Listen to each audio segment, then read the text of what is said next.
cheki mamoshi kama hii, navuta bangi nao na sigara, ila yote kwa sababu yule mwanamke.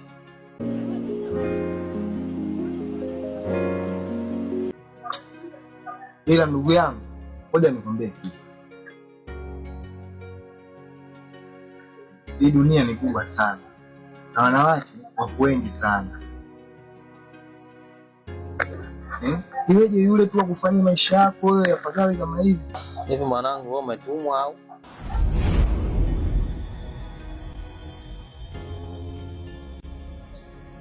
Kweli nimetumwa, na kama kutumwa, nimetumwa na Mwenyezi Mungu.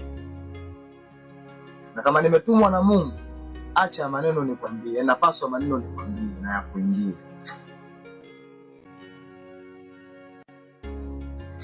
Wewe kinachokupasa sasa hivi, achana na mambo ya sigara, achana na mambo ya bangi hayo.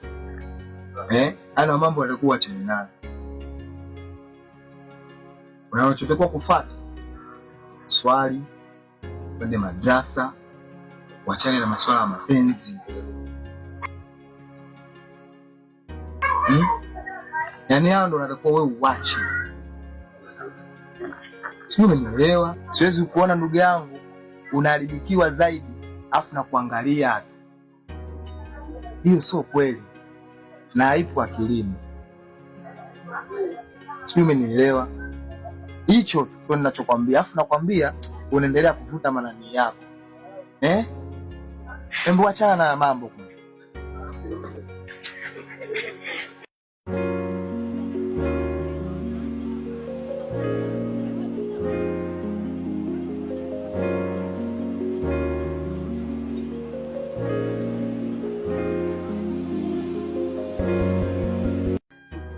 Wengine ametumwa nini hawa?